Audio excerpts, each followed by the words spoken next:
बिस्मिल्लाहिर्रहमानिर्रहीम।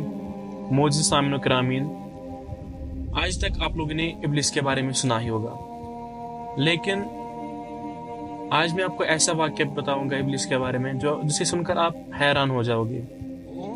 ये इंसान को हमेशा गुमराह कर देता है इबादत से, लेकिन आज का वाक़या ऐसा कुछ है कि आप हैरान रह जाओगे। एक शख्स अंधेरी रात में मस्जिद की ओर निकलता है नमाज पढ़ने के लिए। जब वो चल रहा होता है तो उसको ठोकर लगती है, तो वो गिर जाता है। उसके कपड़े गंदे होते हैं। वो उठ के वापस घर जाता है और अपना लिबास बदलता है, वापस मस्जिद की ओर निकलता है। जब वो चल रहा होता है तो उसको दोबारा ठोकर लगती है, वो दोबारा गिरता है, उसका लिबास फिर से गंदा होता है। वो उठकर वापस घर जाता है और अपना लिबास बदल देता है।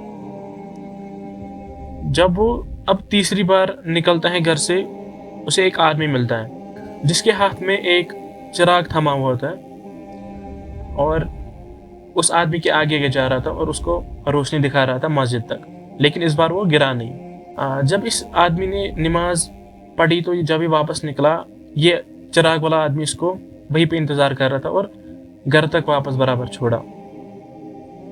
और जब घर तक चल रहा था तो ये जब ही घर पहुंचा, इस आदमी ने इससे कहा, इस चिराग वाले आदमी से, आप कौन हो, आपने मेरी मदद क्यों की? इस आदमी ने कहा, मैं इब्लीस हूं, मैंने आपकी मदद नहीं की बल्कि मैंने अपना काम किया। वो हैरान रह गया। उसने बोला, इब्लीस और मेरी मदद ऐसे कैसे हो सकता है? इब्लीस मेरी मदद कैसे कर सकता है? उसने इसको बोला, मैंने आपकी मदद नहीं की, मैंने बस अपना काम किया। उसने बोला, कैसे अपना काम किया तुमने? मैंने तो अपनी नमाज पढ़ी, तुमने अपना काम कैसा किया? उसने बोला उसे, जब तुम चल रहे थे आपको ठोकर लगी, आप गिर गए, तो अल्लाह ने आपके सारे गुनाह माफ किए।